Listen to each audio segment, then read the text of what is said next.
ಇನ್ನೊಂದು ಸಿಗಲ್ಲ. ಕಾಲ್ ಸಿಕ್ಕರೆ ಶೂ ಸಿಗಲ್ಲ, ಶೂ ಸಿಕ್ಕರೆ ಕಾಲ್ ಸಿಗಲ್ಲ. ಕಾಲ್ ಅಲ್ಲೇ ಇರುತ್ತೆ, ಪ್ಯಾಂಟ್ ಒಳಗಡೆ ಹುಡುಕಿ.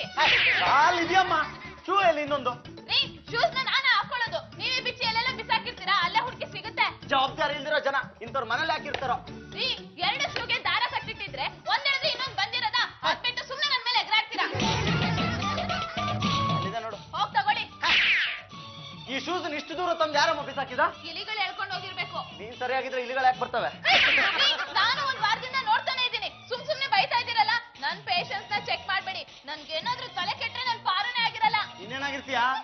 ಗಂಡ ಶೂಟಿಂಗ್ ಮುಗಿಸ್ಕೊಂಡ್ ಬರ್ತಾನೆ, ಏನ್ ಬೇಕು ಏನ್ ಬೇಡ ಅಂತ ಕೇಳಂಗೇ ಇಲ್ಲ. ಪತಿ ಸೇವೆ ಅಂತೂ ಕಂಡೇ ಇಲ್ಲ. ಸತಿ ಶಕ್ತಿ ಏನು ಅಂತ ಅರ್ಥ ಮಾಡ್ಕೊಂಡಿದ್ರೆ ಪತಿ ಸೇವೆ ಮಾಡ್ತಾ ಇದ್ದೆ. ಅದ್ಬಿಟ್ಟು ಹೆಂಡತಿಗೆ ಯಾವಾಗ್ಲೂ ಶೂಸ್ ಎಲ್ಲಿದೆ, ಕಾಲೆಲ್ಲಿದೆ ಅಂತ ಕೇಳ್ತಾ ಇರ್ತೀರಾ. ಇದನ್ನೆಲ್ಲ ನಾನ್ ಮಾಡ್ಬೇಕಾ? ಇದ್ಮೇಲೆ ನನ್ಗೆ ಏನು ಹೇಳ್ಬೇಡಿ. ಇನ್ಯಾರಿಗೆ ಹೇಳಿ? ಎದುರುಗಡೆ ಮನೆ ಎಲ್ಲ ಮಂಗೆ ಹೇಳ. ಹೋಗ್ ಹೇಳಿ, ತಲೆ ಮೇಲೆ ಹೊಲಿಗೆ ಬೀಳುತ್ತೆ. ಇವತ್ತು ನಾಟಕದ ರಿಹರ್ಸಲ್ ಇದೆ, ಮುಗಿಸ್ಕೊಂಡ್ ಬರ್ತೀನಿ, ಆಮೇಲೆ ಮಾತಾಡ್ತೀನಿ. ದಿನಾ ಬೆಳಗ್ಗೆ ಇದ್ರೆ ಜಗಳ. ಜಗಳ ಸ್ಟಾರ್ಟ್ ಮಾಡಿದ್ ನಾನಲ್ಲ, ನೀವೇ. ನಮಸ್ಕಾರ. ನಮಸ್ಕಾರ. ಏನಿದೆ 7ನೇ ದಿನ ಜಗಳ? ಕಿತ್ತಾಡೋ ಸಪ್ತಾಹ ಏನಾದ್ರು ಮಾಡ್ತಾ ಇದ್ರೇನ? ಇಲ್ಲ ಕಣ. ದಾರಿದೀಪ, ಮನೇಲಿ ಹೆಂಡತಿ ಒಬ್ಳು ಕರೆಕ್ಟ್ ಆಗಿದ್ರೆ ಎಲ್ಲ ಕರೆಕ್ಟ್ ಆಗಿರುತ್ತೆ ಕಣ. ಅದೆಲ್ಲ ನಿನ್ಗೆ ಗೊತ್ತಾಗಲ್ಲ, ಸುಮ್ಮನೆ ಇರೋ. ನಿಮ್ಮ ಮಾಮ ಮಾಡಿ ತಪ್ಪಿಗೆ ಹೊಡಿತಾ ಇದ್ದೀನಿ. ಅವ ತಪ್ಪು ಮಾಡಿದ್ರೆ ನನಗೆ ಕುಡಿಬೇಕೆ? ಟೈಮ್ ಬರ್ಲಿ ಹೇಳ್ತೀನಿ. ಆತ್ ಬಿಡೆ. ಸುಬ್ಬು, ಟೈಮ್ ಬಂದಾಗ ಇನ್ನೊಂದೆರಡು ಹೊಡ್ಸ್ಕೊಳೋ.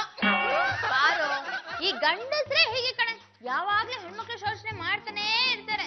ಮದ್ವೆ ಆದ್ರಂತೂ ಮುಗೀತು, ನಾವಿರೋದು ಅವ್ರ ಜೀತಕ್ಕೆ ಅನ್ಕೊಂಡ್ಬಿಡ್ತಾರೆ. ಹೌದು ಕಣೆ ವೈಶಾಲಿ, ಎಲ್ಲ ಕೆಲಸ ಸರಿಯಾಗಿ ಮಾಡಿದ್ರು ಬೈತಾ ಇರ್ತಾರೆ. ಯಾವ್ದಕ್ಕೂ ಕಾರಣ ಬೇಕಾಗಿಲ್ಲ. ನನ್ ಶೂ ಎಲ್ಲಿ ಅಂತಾರೆ, ಬೆಲ್ಟ್ ಎಲ್ಲಿ ಅಂತಾರೆ, ಉಡ್ದಾರ ಎಲ್ಲಿದೆ ಅಂತಾರೆ. ಅದನ್ನ ಕೇಳಿಲ್ಲ. ಇವತ್ ಬೆಲ್ಟ್ ಕೇಳ್ದವ್ರು ನಾಳೆ ಅದನ್ನು ಕೇಳ್ತಾರೆ. ಸ್ವಲ್ಪ ಕೂಡ ಮಾನ ಮರ್ಯಾದೆ ಏನಿಲ್ಲ ಕಡೆ. ಸುಮ್ನೆ ಬೈತಾರಂತೆ, ಅವ್ರಿಗೆ ಹೆದರ್ಕೊಂಡು ನಾ ಎಲ್ಲ ಕೆಲಸ ಮಾಡ್ಬಿಡ್ತೀನಂತೆ. ಹಾಗಂತ ಗುಂಡಣ್ಣ ಅವ್ರ ಹತ್ರ ಹೇಳ್ತಾ ಇದ್ರು. ಕಂಡೋರ್ ಮನೆ ಬಿಟ್ಟಿ ಕಾಫಿ ಅಂತ ಕುಡಿತೀರಾ, ಆದ್ರೆ ನನ್ಗೇನ್ರಿ ಗ್ರಾಚಾರ? ನನಗಿದು ಬೇಡ.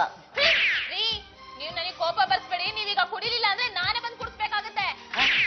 ಏನಮ್ಮ ವೆಟರ್ನರಿ ಡಾಕ್ಟರ್ ಹೇಳ್ದಂಗೆ ಹೇಳ್ತಿದ್ಯಾ? ನಾನೇನ್ ದನನ ನೆಲಕ್ ದಬ್ಬಿ ಮೇಲತ್ತಿ ಕೂತು ಕುಡ್ಸಕ್ಕೆ? ಏನ್ರಿ ಅಂದ್ರೆ ನೀವು ಇಟ್ಕೊಳ್ಳೇದ? ಏನ್ರಿ ಏನ್ ಅನ್ಕೊಂಡಿದ್ದೀರಿ ನೀವು? ಕಚ್ಬಿಡಿ. ಸುಮ್ನಿರ್ಲಿಲ್ಲ ಅಂದ್ರೆ ನಿಮ್ಮು ಕಚ್ಬಿಡ್ತೀನಿ. ಹೈದರಾಬಾದ್ ಝೂನಲ್ಲಿ ಒಬ್ಬ ಮನುಷ್ಯನ ಗೋರಿಲ್ಲ ಪರಿಸ್ಬಿಡ್ತು. ಅವನು 3 ತಿಂಗಳು ಆಸ್ಪತ್ರೆಯಲ್ಲಿದ್ದ, ಮೈಯೆಲ್ಲ ಊದ್ಬಿಟ್ಟಿತ್ತು ಕಡೆಯ. ಡಾಕ್ಟ್ರೆ, ಬರೀ ಪರಿಚಯಕ್ಕೆ ಅಷ್ಟೊಂದಾಯ್ತಾ? ಅಯ್ಯೋ, ಇದು ಸೆಪ್ಟಿಕ್ನ ವಿಷಯ. ಅದರಲ್ಲೂ ಶುಗರ್ ಪಗರ್ ಅಂತ ಕಚ್ಬಿಟ್ಟಂತೂ ಮುಗೀತು, ಒತ್ಕೊಂಡು ಹೋಗೋದೆ. ಡಾಕ್ಟ್ರೆ, ನಾನು ಯಾವ ತರ ಕೇರ್ ತಗೊಳ್ಳಿ? ನೀನಲ್ಲ ಕಣಿಯ, ನಿನ್ನ ಹೆಂಡತಿ ಮೈನಲ್ಲಿ ವೈರಸ್ ಅಟ್ಯಾಕ್ ಆಗಿದೆ.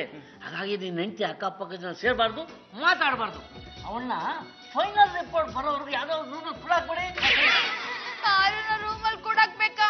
ಅಕ್ಕ, ನಾನಿಲ್ವಾ? ನಮ್ ಭಾವನ ನಿನ್ಗಿಂತ ತುಂಬಾ ಚೆನ್ನಾಗಿ ನೋಡ್ಕೋತೀನಿ. ಈ ತರ ಆಗೋದಕ್ಕೆ ನಾನ್ ಬಿಡಲ್ಲ. ಬಾರು,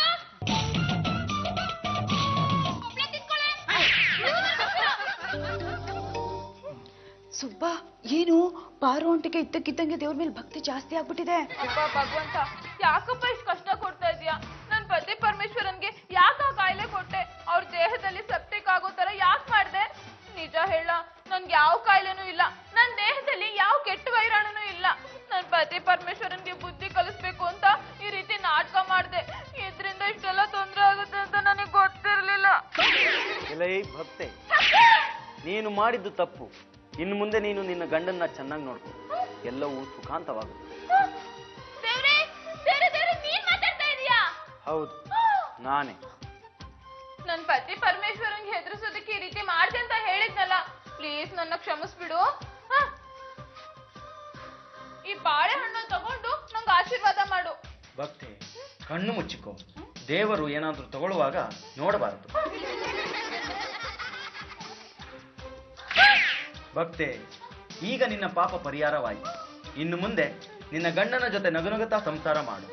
ಆದರೆ ಆ ಪಿನ್ನು ಹೇಳಿದಾಗೆ ಮಾತ್ರ ಕೇಳಬೇಡ.